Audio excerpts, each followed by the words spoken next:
Bonjour à tous et bienvenue dans le 18h de Télé Nantes. Ce soir, nous sommes très fiers car il y a une rencontre au sommet, une rencontre exceptionnelle sur ce plateau. C'est une figure atypique de l'Église, un prêtre qui porte un perfecto et qui ne mâche pas ses mots. Guy Gilbert est notre invité ce soir à l'occasion de son passage à Nantes. Il est accompagné de Jean Delaveau, le fondateur de l'association Logement Fraternité. Et puis en fin d'émission, vous allez découvrir une toute nouvelle rubrique. C'est avec l'association Bretagne Vivante. Ils viendront régulièrement nous rendre visite sur ce plateau pour nous parler de leurs activités, de la faune, de l'environnement. Et ce soir, c'est Yves Chepeau qui sera là et avec lui, on va aller regarder les oiseaux. Cato et Ornitho, le 18h de Télé Nantes du 16 octobre démarre tout de suite.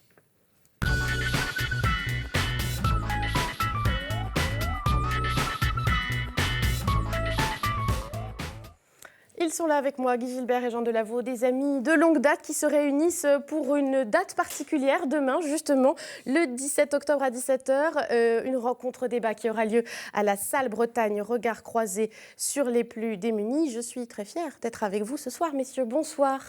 Bonsoir. Merci beaucoup d'avoir accepté notre invitation sur ce plateau. Donc je le disais, voilà, le motif de votre venue, c'est cette rencontre qui aura lieu demain. Et il se trouve aussi que demain, c'est la journée mondiale du refus de la misère. Vous serez également avec le collectif nantais du refus de la misère à 14h, place du Bouffay demain. Pour vous présenter brièvement, pour ceux qui ne vous connaîtraient pas, un peu comme moi, j'avoue que je vous connaissais assez peu, vous êtes issu d'une famille ouvrière, vous avez 14 frères et sœurs. 14, on est 15. Vous êtes 15 en tout. Vous avez on faisait l'amour à ce moment-là. Oui, hein. Sans protection surtout, c'est ça. Oh mais non, voilà. Vous sans faites contraception. 2 enfants, pas plus. 3, c'est une catastrophe. 4, c'est voilà. 15, oui, du courage votre maman, mais en tout cas. c'était une famille aimante, très aimante. Et vous avez été ordonné prêtre en Algérie en 1965. Ça fait 65. 50 ans de sacerdoce, oui. Ni plus ni moins. Et vous avez notamment créé la bergerie de Faucon où vous vous occupez des jeunes en difficulté. Jeunes mineurs de 13-15 ans. Voilà, abandonnés, qui sont qui ont fait des conneries, qui ont voilà. Et pour les c'est prévention et curatif en même temps.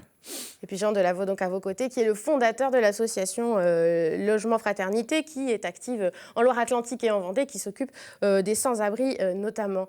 On vous qualifie, Guy Gilbert, de curé des loupards. C'est une appellation qui vous va toujours, parce qu'on non, mais c'est on devine pourquoi. Mais... On voit votre veste. C'est chiant parce que je suis curé, un curé pour tout le monde. Mais ma tranche de mon peuple est vraiment, c'est les jeunes. Ouais. Voilà, depuis 65 ans, j'ai trouvé un jeune abandonné dans la rue, je l'ai pris, je l'ai mis, je l'ai hébergé puisqu'il ne voulait pas rentrer à la maison parce qu'il mangeait après le chien dans l'assiette au chien. Alors je l'ai mis dans mon presbytère et c'est lui qui m'a donné ce charisme de m'occuper de jeunes abandonnés. C'est cette rencontre qui a été déterminante. Après, déterminante. Pour votre Mais je suis curé de tout. Je suis ton curé à toi, aussi. Par exemple, maintenant, puisque tu m'as accueilli. D'accord. Donc, c'est vrai que Loupard, alors moi, Loupard, ça me fait penser aussi à Renaud, qui a une chanson du Loupard qui dit « J'ai pas un rond et j'ai pas l'air sérieux ». C'est ça, les Loupards? Oui, c'est ça. Mais je connais bien Renaud. On s'était saoulé la gueule un soir. C'était il ne pouvait plus traverser. On aimerait bien avoir ce genre de souvenir avec Renaud. Il ne pouvait pas traverser la rue. Moi, je pouvais encore la traverser. C'est un bon souvenir avec Renaud.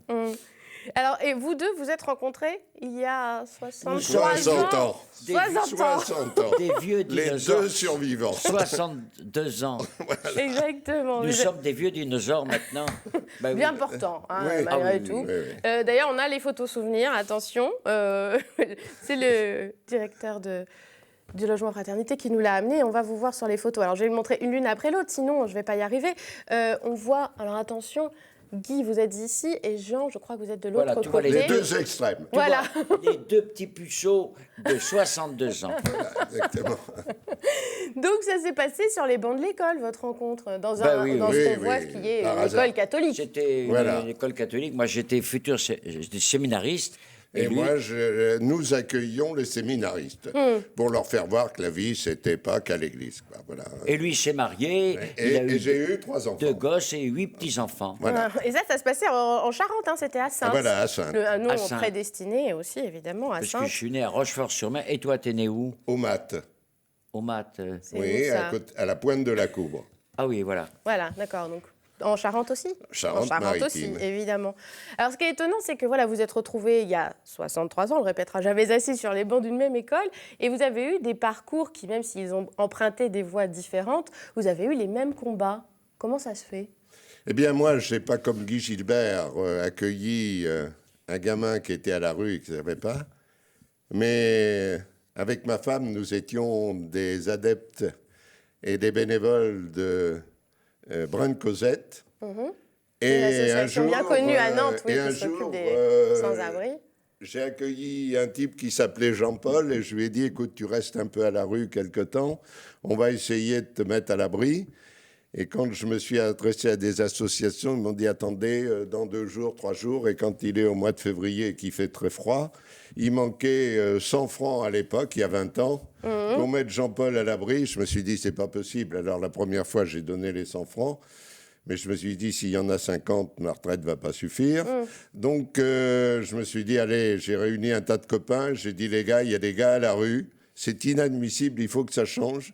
Et pour que ça change, il faut qu'on incite les associations qui existent à trouver des moyens et à mettre en place des systèmes qui les fassent quitter la rue. Voilà, et on est toujours là, hélas, et on a toujours besoin de nous, quoi. Alors, on entend qu'il y a eu des rencontres pour l'un comme pour l'autre, finalement, qui ont été déterminantes. Oui, mais vous étiez déjà militant comme ça, déjà sensible à la cause des plus démunis, quand vous étiez justement sur les bancs de l'école à Saintes? Petit, mais on était enfermés au séminaire, on ne pouvait pas bouger, on sortait le lendemain de Noël, parce qu'il fallait être avec l'évêque à Noël, on avait très peu de... Mais j'avais déjà... Ma mère disait toujours... Tu ne peux pas supporter quelqu'un qui souffre. Et puis la rencontre d'Alain a été pour moi un truc providentiel, vraiment formidable.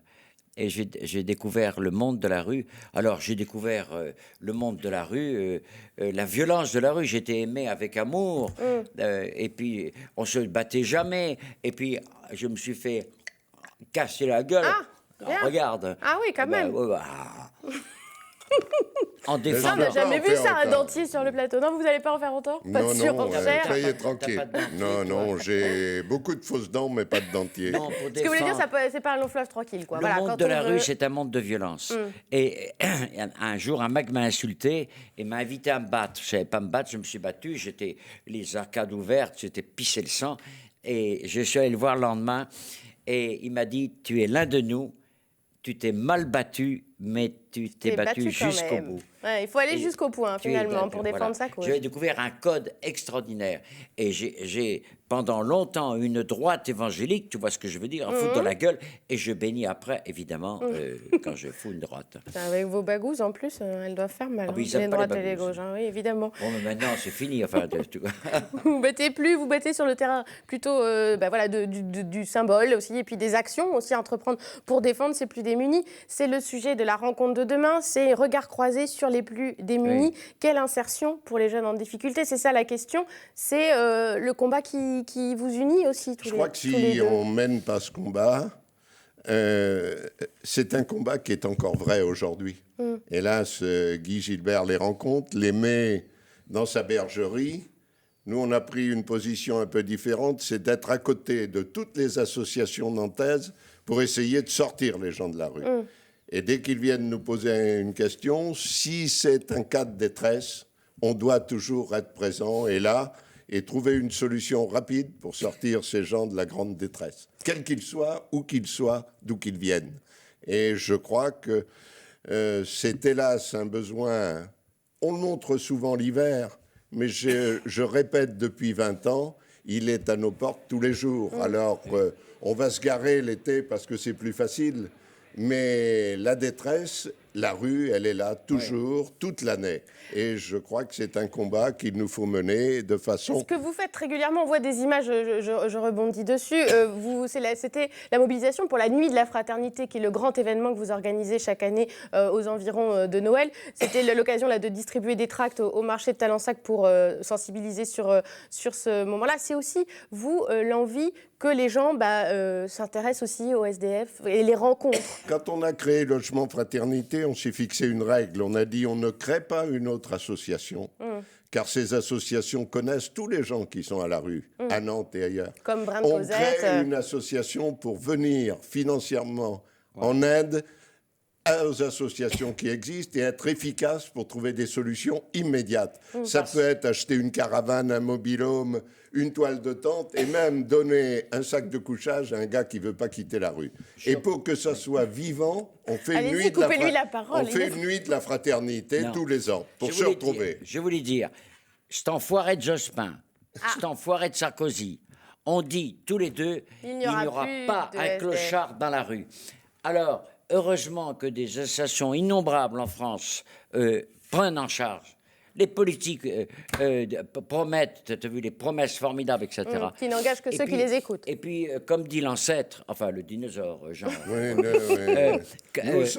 Nous sommes. Trouver le moyen. Pour moi, des jeunes m'ont dit il y a 41 ans, trouve-moi une baraque, une ruine loin de Paris, on la bâtira nous-mêmes avec nos mains et avec de vraies pierres. J'ai acheté cette putain de ruine. De bergerie. On peut pas, non, une ruine complète. C'était une ruine. Et 250 jeunes l'ont bâti. Et puis, ils l'ont bâti, c'était un événement formidable. Ils se sont construits à travers ça. Et puis après, je me suis dit, qu'est-ce qu'ils vont faire? Et je vois qu'ils s'intéressaient à pas beaucoup de choses, mais qu'ils s'intéressaient aux bêtes. Alors, j'ai acheté 130 bêtes. Actuellement, nous avons 2 chameaux magnifiques. L'un, ils l'ont appelé Obama parce qu'il a une prestance extraordinaire. Et l'autre, qui est chiant comme la pluie, ils l'ont appelé Ben Laden. D'accord. Voilà. Petit jeu de rôle comme ça à la bergerie. 150 bêtes de 30 races différentes. Et ça, la zoothérapie leur permet d'avancer. Et puis après de croire c'est un autre moyen, les animaux, voilà, pour réconcilier les hommes entre eux. L'homme est au-dessus de la bête. L'homme a l'amour, l'homme a l'intelligence, l'homme a la volonté. Voilà. Et c'est... Oui, je crois que c'est important ce que dit Guy, parce que je crois qu'avec des gens qui ont des capacités, la solidarité peut faire avancer. Mais avec des gens en grande difficulté, c'est pas en plus de la solidarité, il faut que la fraternité soit là. Je crois que l'argent, il faut qu'il y ait du cœur entre nous, et je pense que si tous on s'y met, si tous les gars du monde vous laissent donner la main, je crois que c'est ça. Un peu. Il a raison. La fraternité est l'objet central. Oui, parce que d'ailleurs, Logement Fraternité, c'est une association laïque, mais la fraternité, c'est aussi une notion catholique. On est tous frères, normalement. J'ai pas envie d'être enterré avec des chrétiens éducateurs. J'ai 20 éducateurs, il y a des musulmans, il y a des chrétiens, il y a des athées, il y a des... etc. Chacun amenant une valeur commune, importante, qui est la fraternité et la confiance, des jeunes surtout. On les a trahis souvent. Les parents, la société, et ils ont besoin de confiance et de responsabilité. Et alors, vous êtes quand même toujours catholique, même si votre association est laïque. Vous avez toujours la foi. Et vous avez rencontré, il y a peu, le pape François, en septembre dernier, à l'occasion justement... Non, Guy Gilbert, vous n'étiez pas. Mais c'était le 11 septembre dernier au Vatican, pour les 50 ans aussi de votre sacerdoce. Vous dites de lui qu'il a un charisme déboulonnant. Déboulonnant. Écoute, j'ai reçu un email, le pape veut te voir personnellement et dire la messe avec lui. Alors, je suis arrivé dans la salle à manger, mais il a changé avant. Ils étaient pleins d'émeraudes, tout bordel, avec des trucs, des soutanes de riches. Et là, il vit dans un hôtel. Et j'ai mangé à table et je vois le pape arriver. Il arrive, il commence on allait chercher la bouffe nous-mêmes. Il se met dans la file des autres, il se fait ses tartines, il se fait ses croquettes, etc. J'ai trouvé ça fabuleux. L'un d'entre nous... La simplicité, il est resté simple. D'un seul coup, il traverse la salle à manger seul, sans garde-corps. Il va tendre 2 enveloppes à 2 filles, là, je ne sais pas si c'était de l'argent ou je ne sais pas quoi. C'était extraordinaire. Et puis après, j'ai dit la messe, le plus grand moment de ma vie, c'est l'Eucharistie. Et dire la messe avec lui, ça a été impressionnant. Il est arrivé à la sacristie tout seul. On était 10 prêtres, mais il est arrivé tout seul. Il a fait son homélie, on est parti. Après, il nous a bénis chacun. C'était vraiment super. Son église, à lui, son message, en tout cas, il est plus proche du vôtre, on se dit, par rapport peut-être aux autres papes. On sent que c'est quand même le pape François, un pape qui est plus proche des démunis, justement. Il n'est pas plus proche de moi, il est plus proche de l'Évangile. Voilà, le Seigneur. Il vous ressemble plus que les autres papes, disons. Ah ben, je ressemble à lui surtout, parce que c'est pas lui qui me ressemble. Et ben, évidemment, j'étais dans la rue depuis 50 ans. Je vis avec des jeunes de la rue. Et il a une tripe extraordinaire. Tu sais, quand il est arrivé en blanc, Tout le monde l'a vu arriver quand il est pape. Il y a un mec, je crois, un cérémoniaire qui lui amène un grand manteau riche, très riche, etc. Il lui dit, vous devez mettre ça.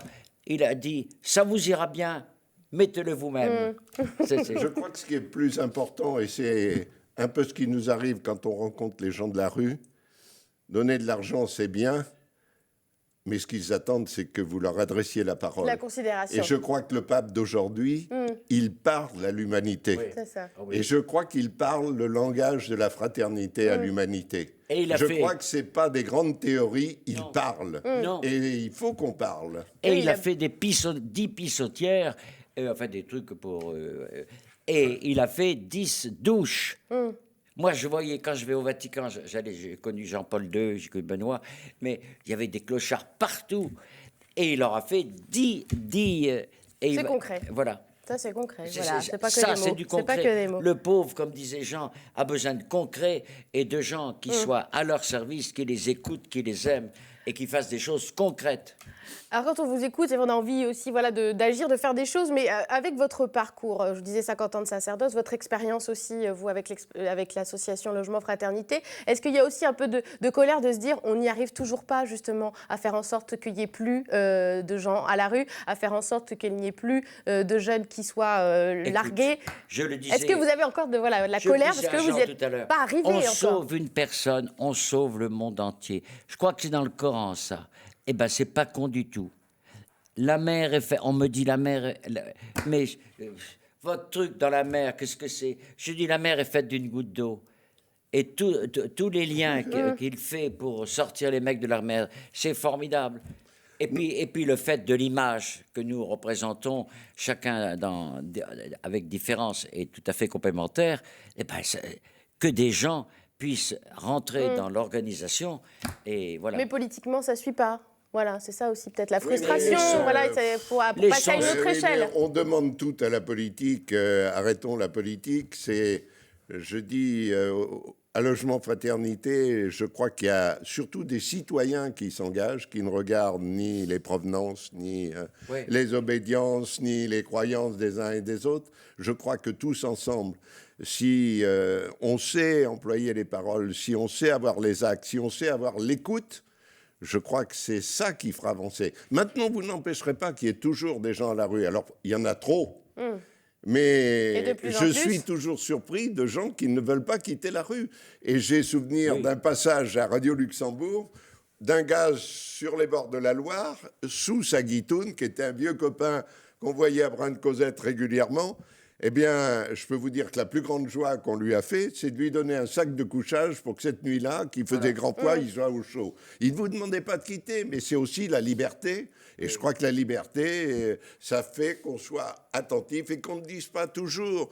Mais il n'y a que les logements pour mettre les gens à l'abri. Il y a des gens qui veulent être ailleurs. La différence avec les jeunes de la rue, c'est qu'ils sont pervertis par la rue. Et de plus en plus, d'ailleurs, en 50 ans, je vois l'évolution. Ils sont plus arrogants, plus violents, etc. On s'aperçoit de tous les trucs de violence qu'il y a actuellement. Et nous sommes une société violente.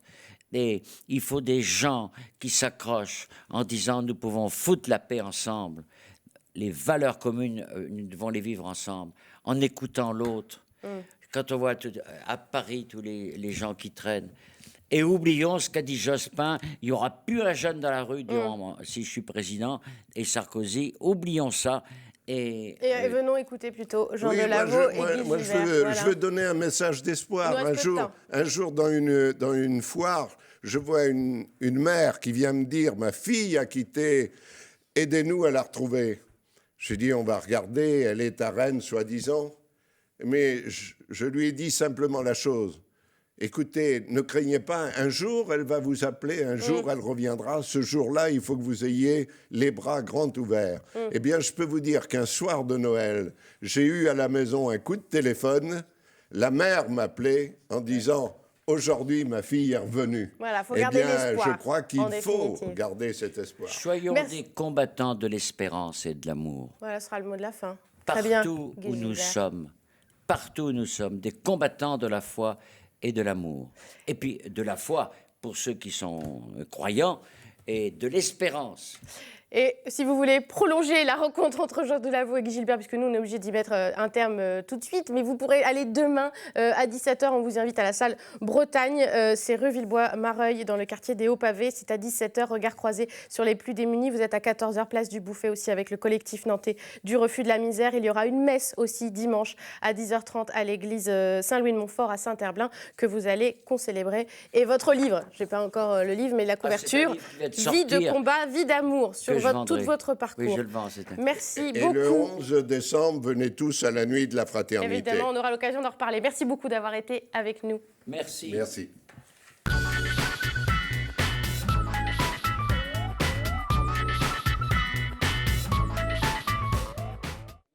On voudrait continuer à parler encore des minutes et des heures. Merci beaucoup Guy Gilbert d'avoir été avec nous. C'est l'heure. Anne-Lise, enchantée. Voilà, il était temps de se présenter. Je pense qu'il faut sortir, vous rendre les photos. Parce que Yves Chepeau, c'est le temps d'Yves, de sa chronique sur les oiseaux. Salut chroniqueur. Voilà. Merci beaucoup Guy Gilbert d'avoir été avec nous. On a du mal à les chasser, évidemment. Bonsoir. Mais ils ont tellement de choses à dire. Mais vous aussi, vous avez plein de choses à nous dire.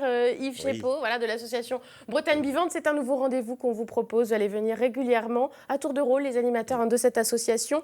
Une association qui était d'abord ornithologique, mais qui maintenant s'occupe d'environnement au sens large, reconnue d'utilité publique depuis 1968, et qui s'occupe d'environnement en Bretagne, administrative, et aussi en Loire-Atlantique, justement. Et avec vous, ce soir, on va découvrir un site qui s'appelle La Mandine. C'est à La Roche-Balue, c'est à Bougnay. C'est un site ornithologique dans lequel vous allez organiser demain une sortie. C'est bien ça? Voilà, tout à fait. Un site qui a été aménagé par la ville de Bougnay il y a maintenant plus de 10 ans, à la fois pour des loisirs assez classiques au sein de l'ancienne carrière de Roche-Balue. Et puis aussi, entre autres, c'est un site qui a beaucoup de succès, qui accueille énormément de personnes en été. Et puis un site naturel, un espace naturel qui lui aussi a été aménagé et qui est géré pour favoriser le plus possible la venue des oiseaux, et en particulier des oiseaux d'eau qui sont caractéristiques des bords de Loire. Et ils sont nombreux ces oiseaux, on voit là quelques images, en fait on n'a pas trop de mal à les trouver, ils sont là quoi. Oui, ils sont là tout le temps. Alors en plus l'automne, le mois d'octobre, c'est une bonne période pour les observer, puisqu'on a à la fois des oiseaux locaux qu'on peut observer toute l'année, et puis aussi des oiseaux de passage, des oiseaux migrateurs qui vont faire étape sur ce site pendant l'automne. Alors c'est un site qui est aménagé, vous l'avez dit, c'est-à-dire on peut observer en se baladant, mais vous avez carrément installé, avec la ville de Bougnay, des observatoires. Voilà, c'est ça. Il y a des observatoires qui permettent de les observer sans les déranger. Ça, c'est capital dans un site de découverte de la nature. On vous voit justement là. Voilà, tout à fait. Sur les images tournées par Anne Judic. Et donc demain soir, c'est plus particulièrement au soleil couchant qu'on propose ce rendez-vous nature d'automne, donc à un moment particulier de la journée des oiseaux, puisque certaines espèces vont s'activer plus particulièrement à ce moment-là pour aller se nourrir, en particulier la nuit. Alors soit sur le site lui-même, soit en quittant le site pour aller se nourrir à l'extérieur. À ce moment-là, il y a un peu d'agitation, il y a une certaine fébrilité chez les oiseaux. Et puis il y en a d'autres, à l'inverse, qui font le chemin contraire, qui viennent plutôt se coucher sur le site ou à proximité immédiate. Donc on a une espèce de chassé-croisé. Qui permet de voir différents oiseaux. Entre 18h30 et 20h30, c'est le chassé-croisé au crépuscule. C'est comme ça que vous avez intitulé la sortie, donc demain sur ce site. Quels sont les oiseaux qu'on va pouvoir observer, les espèces en particulier? Donc ce sont des oiseaux d'eau qui sont liés au marais, qui sont bien présents à Bougnay, encore en bordure de Loire. Donc ça va être des oiseaux de la famille des hérons, comme le bihoreau gris, qui est un oiseau crépusculaire et nocturne, donc qui lui va partir en activité à l'heure à laquelle on sera en observation sur le site. C'est la spatule blanche, qui est un oiseau de grande valeur. En forme de spatule, c'est ça l'histoire. Un bec en forme de spatule, ça vient de là, et c'est une espèce de grande valeur, puisque c'est une espèce relativement rare encore en France. En Loire-Atlantique, on a la chance d'en avoir une belle population. Et donc cet oiseau se nourrit volontiers au crépuscule. Et puis il y a aussi des canards qui, eux, vont quitter le site à grand renfort de cancanement, donc des colverts, des sarcelles d'hiver qui sont assez nombreuses cette année. dès ce mois d'octobre, qui vont quitter le site pour aller se nourrir à l'extérieur. Et puis des petits échassiers aussi, comme la bécassine des marais, qui est un oiseau assez extraordinaire, une championne du camouflage avec un bec absolument fabuleux. Il nous reste peu de temps déjà, parce que voilà, on a beaucoup parlé avec nos précédents invités, il nous reste plus que quelques secondes. C'est demain à 18h30, le 17 octobre. Et il y a un numéro qui va s'afficher si on veut réserver, puisque c'est 5 euros pour faire la visite accompagnée par vous, et 2 euros pour les enfants de moins de 18 ans. Et les étudiants, on s'équipe de bottes, de jumelles? On s'habille chaudement. Les jumelles, les longues vues, on fournit tout ça. Il n'y a pas de souci, on peut venir sans jumelles. Si on n'en a pas, c'est pas un problème. Mais il faut surtout s'habiller assez chaudement, si possible de façon pas trop voyante. Oui, pour pouvoir être discret. Voilà. Et puis, il y aura d'autres rendez-vous, on imagine aussi. Bien sûr, oui, sur les un site à l'occasion. Qui est intéressant à toutes les saisons. Merci beaucoup, Effielpo, d'avoir été avec nous. Merci à vous de nous avoir suivis. Excellent week-end à lundi sur Télé Nantes.